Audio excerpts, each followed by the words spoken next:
Good morning. Welcome to episode number 38 of our study of the book of Genesis. Today we are in Genesis chapter 20. We're going to try to cover all of chapter 20 in our episode today. So let's dive right in to episode number 20. We are going to pick up the story again with Abraham and Sarah. We had finished off with the story of Lot last time. That was the end of what Genesis has to tell us about Lot, a very disappointing life in so many ways.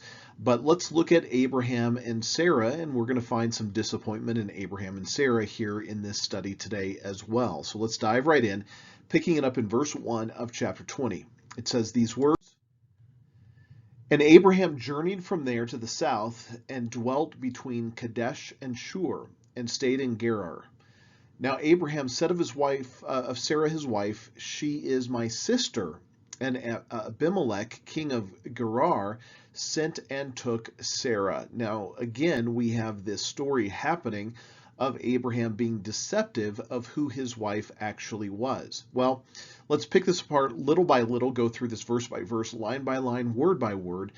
And we start with this thought. It says that Abraham journeyed from there to the south. Now, after the destruction of Sodom and Gomorrah, Abraham moved, and you can understand why he moved. He didn't want to live in the hills overlooking all of the destruction of this region and be reminded of the people and the judgment that came upon them. So Abraham and his family moved from that location to a different location. He moved to the south. He said of his wife Sarah, "She is my sister." Now, Abraham's concern was probably not because Sarah looked like a young beauty at the age of 90 years old. We can probably surmise that she was reasonably attractive at that age, but more importantly, she was connected to one of the richest and the most influential men of the region.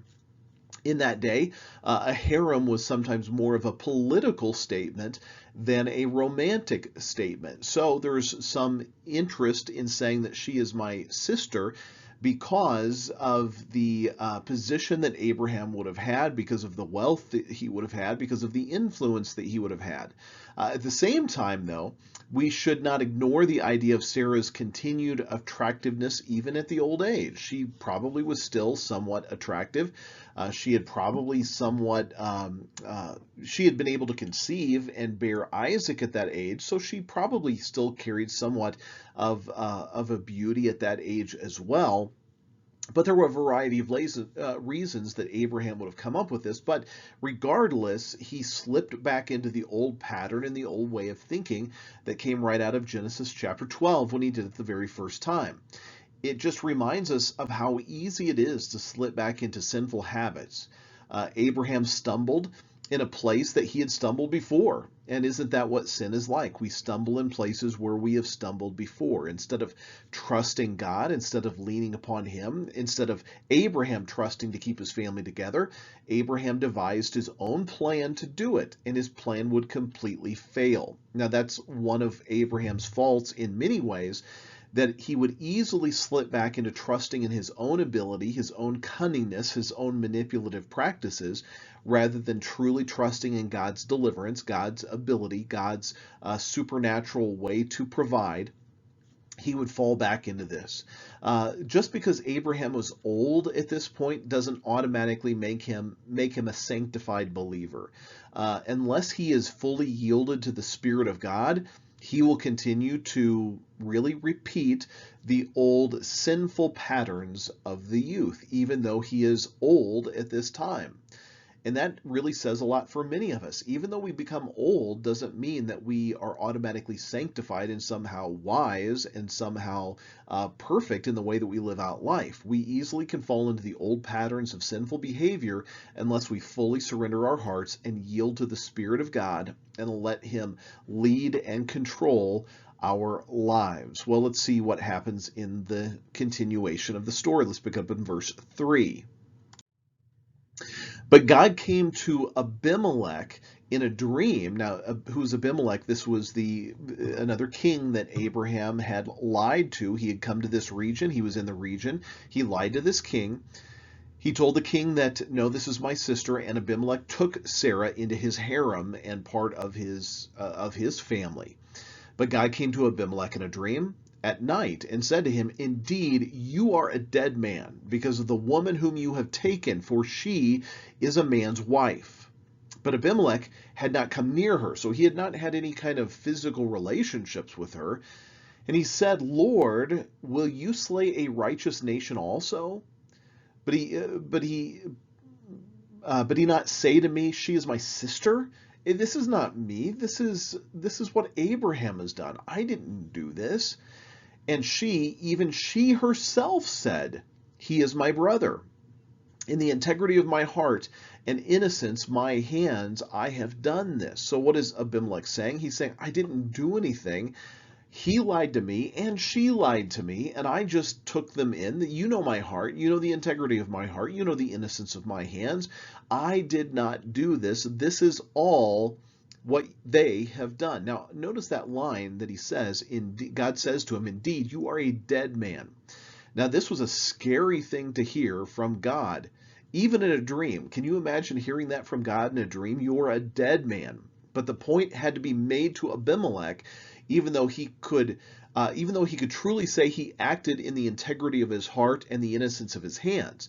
Now, this may seem like a dramatic thing that God did, and probably a dramatic way that Abimelech responded to God, but God wanted to make sure that this woman is protected, that the door to Sarah's womb was protected by God, and you better not do anything to violate what God had done. God had protected her womb and made it so that it was only Abraham that could provide a child to Sarah. So make sure, Abimelech, that you do not violate, otherwise you will be a dead man. There are serious consequences if you go against what God has actually saying.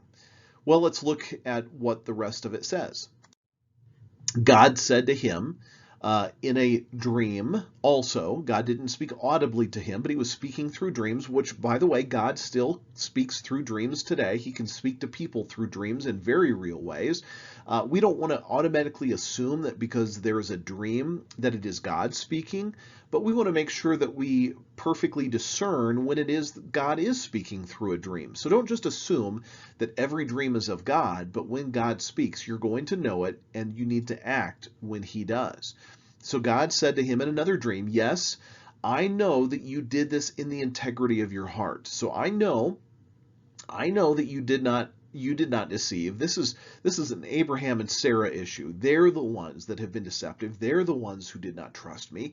They're the ones who slipped back into their old pattern and their old sinful way of thinking.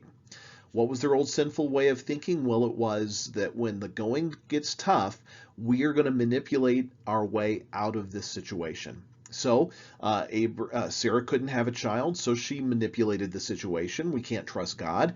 And so she convinced Abraham to have sex with Hagar, her servant, and thereby Ishmael was born. Abraham was fearful of the beauty of his wife at an early age and said, "She's my sister," to Pharaoh. And that was going to cause serious problems as well. So they slipped back into this old pattern of thinking of, instead of trusting in God, we're going to figure it out ourselves. So God responds to Abimelech and says, "Yes, I know that you did this in the integrity of your heart, for I also withheld you from sleeping with her, from sinning against me. Therefore, I did not let you touch her. Now, therefore, here's what I want you to do, Abimelech. You restore the man's wife. You restore Sarah back to Abraham. For he is a prophet, and he will pray for you, and you shall live." So I'm not going to kill you. I wanted to shoot a shot across the bow to make sure that you realize how serious I am, so you better respond in the right way. Then God gives the warning. "But if you do not restore her, know that you shall surely die, you and all who are yours." So God was serious about this. God said, "Look, I know that you did this in the integrity of your heart. I know that this was not your issue. I know that your heart was right in this, but you are still a pagan king, and I want to keep you from worse sin, so you better respond to me." God can even protect a pagan king, which is an amazing thing. Proverbs 21:1 says this: "The king's heart is in the hand of the Lord, Like the rivers of water, he turns it wherever he wishes. Ultimately, God is the one in control, not kings of this world. God is the one that is in control. Now, Abraham and Sarah did what was wrong. Abimelech was just in the integrity of his heart, trying to do what was right. He didn't think he was doing anything wrong. God warned him, and Abimelech is going to do the right thing.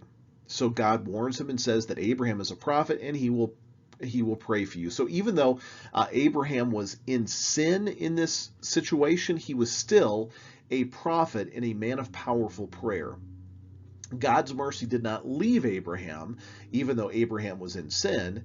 Even though Abraham didn't trust God the way he should, God was still with him and was still going to use him in a very real and powerful way. Verse 8. So Abimelech rose early in the morning. He called all his servants. He told all these things of what had happened in the dream in their hearing, and the men were very much afraid. And Abimelech called Abraham and said to him, "What have you done to us?" Which is very similar to what happened in Genesis chapter 12, in the same kind of situation. Abimelech says, "What have you done to us? How have I offended you, that you brought on me and my kingdom a great sin? You have done deeds to me that ought not to have been done." Then Abimelech said to Abraham, "What you did, you have in view, that you have done this thing." So Abimelech confronts Abraham. He says, "You have done deeds to me that you ought not to have done." It is sad to see that Abimelech, the pagan king, was in the right, and Abraham, the supposed man of God, was in the wrong. And Abimelech told Abraham so to his face. What did you have in view that you have done this thing? Why would you do this thing? This was not a logical question for Abimelech to ask of Abraham.